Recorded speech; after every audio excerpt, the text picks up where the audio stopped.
Action essentielle dans les affaires de corruption, le ministère a mis sur pied et formé en collaboration avec la coopération. Les médias étant considérés comme une source de détection essentielle dans les affaires de corruption, le ministère a mis sur pied et formé en collaboration avec la coopération allemande une plateforme de journalistes d'investigation. Le journalisme d'investigation joue donc un rôle essentiel dans le renforcement de la responsabilité vis-à-vis de l'intérêt général.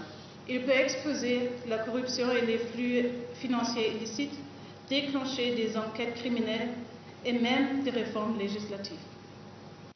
Pour vous dire d'où nous venons, il faut déjà voir d'où la Côte d'Ivoire vient en termes de renforcement de son dispositif d'intégrité. En 2013, nous étions 152e sur 180, avec 27 sur 100 au niveau de l'indice de perception de la corruption en 2013. Depuis 2013, des institutions ont été mises en place parce que le président de la République avait pris la pleine mesure de la délicatesse, de la gravité de la question de la corruption pour notre économie, pour nos populations.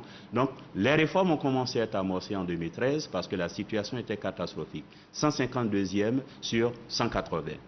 De 152e sur 180, nous sommes aujourd'hui sur 180 États.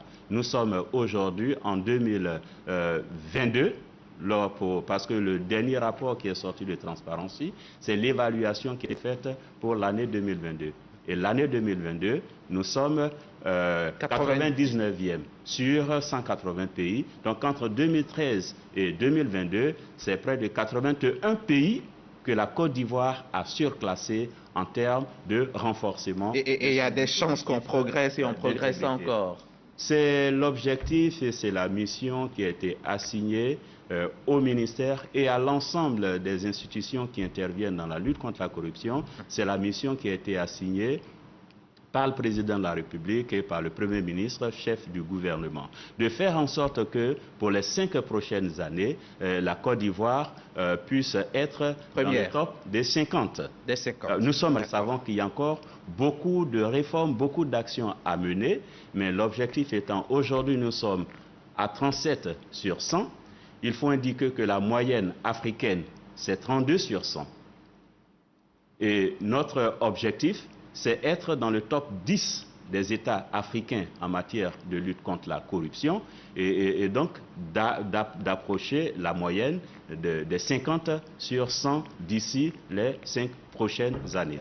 Et dire que nous progressions, que nous évoluons, ça veut également dire que les conditions de vie de nos populations s'améliorent. Ah oui. Ça veut également dire que la Côte d'Ivoire devient un pays attractif.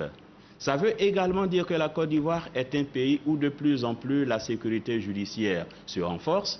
Ça veut également dire que la Côte d'Ivoire est un pays qui peut attirer des investisseurs. Et la Côte d'Ivoire va abriter prochainement le forum de l'ICHA. L'ICHA, c'est l'Alliance internationale anticorruption de la Banque mondiale. Un forum qui a lieu pour la première fois en Afrique. Et pourquoi le choix de la Côte d'Ivoire déjà? On n'est pas premier de la classe. Oui.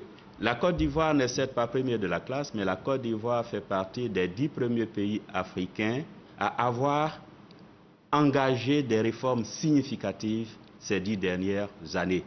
La Côte d'Ivoire fait partie des 10-15 bons élèves en matière de lutte contre la corruption. Et la Banque mondiale, c'est un signal fort que la Banque mondiale donne. C'est un encouragement que la Banque mondiale apporte à la Côte d'Ivoire, encouragement à tous ses efforts, encouragement à faire davantage. C'est un forum qui va permettre à la Côte d'Ivoire, pendant les 2 jours que vont durer cette activité, d'être la capitale mondiale de l'action anti-corruption.